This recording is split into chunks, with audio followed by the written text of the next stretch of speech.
इस वक्त हमारी मौजूदगी दिल्ली के गौरी शंकर मंदिर में। आपको तस्वीरें दिखा दें कि जब तकरीबन 7 बजे के आसपास ये ब्लास्ट हुआ, उस दौरान मंदिर के अंदर पूजा जो है वो चल रही थी। उसी दौरान ये जो विंडो अगर आप देख रहे हैं, ये पूरी तरीके से यहाँ पर कांच जो है वो टूट गया। इंटेंसिटी काफी ज्यादा हाई थी और रोजाना मंदिर के अंदर काफी बड़ी संख्या में श्रद्धालु जो है वो पूजा अर्चना करने के लिए आते हैं और इसका इम्पैक्ट जो है वो मंदिर के अंदर भी साफ तौर पर जो है वो नजर आया। यहाँ पर जो पुजारी बैठे हुए थे, पूजा अर्चना कर रहे थे, उन्होंने भी इस धमाके का महसूस जो है वो किया। हमारे साथ मंदिर के पुजारी हैं। सर, आपका नाम?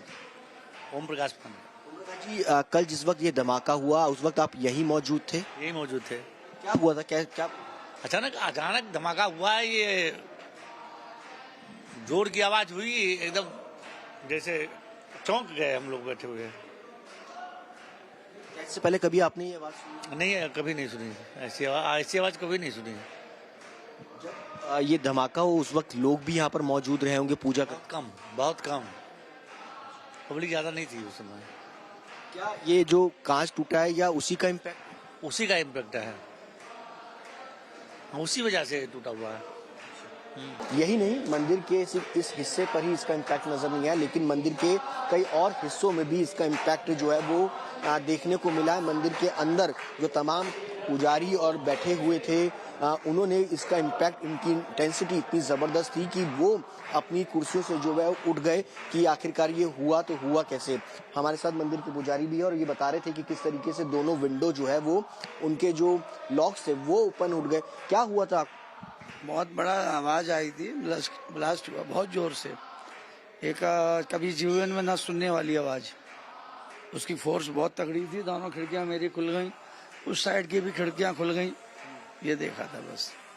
Right now we are there at the Jain temple, and let me first try to show you. You can see as to how the blast spot is barely 200 meters away from the very place from where I am right now reporting, and you can clearly see as to how this is the main office of the Jain Digambar temple, and here you can see as to how the shattered pieces, the broken pieces of glasses are now lying on the floor, and this shows the kind of intensity the blast had, that the entire window of this office came down. It broke down, and shattered pieces, the broken pieces of glasses are still lying on the table. Also, we have with us the main official of this Jain temple who was present here when this blast had taken place. आपका नाम बताइए?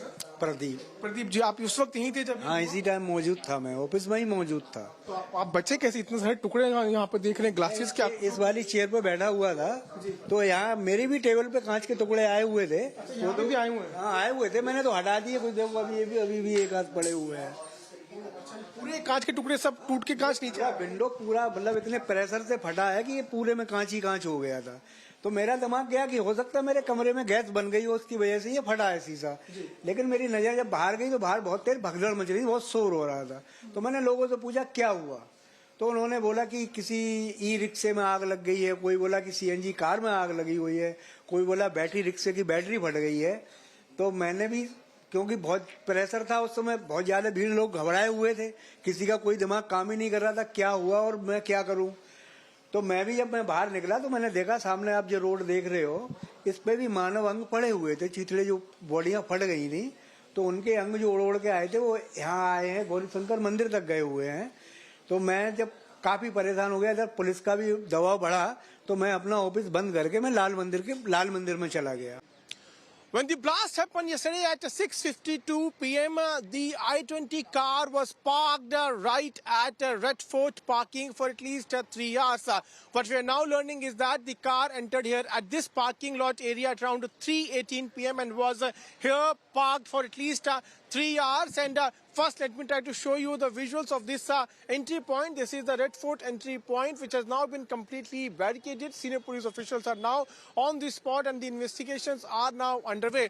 This is the backyard area of Red Fort, and from here itself, the car entered in the parking area, and my video journalist can show you the board also, which is which has been installed here, which reads Red Fort parking, where car and buses are parked, and this is the same parking area where I-20 was parked for at least 3 hours. It entered in parking lot at around 3:18 p.m. and was here till 6:40 p.m. And at around 6:40 p.m.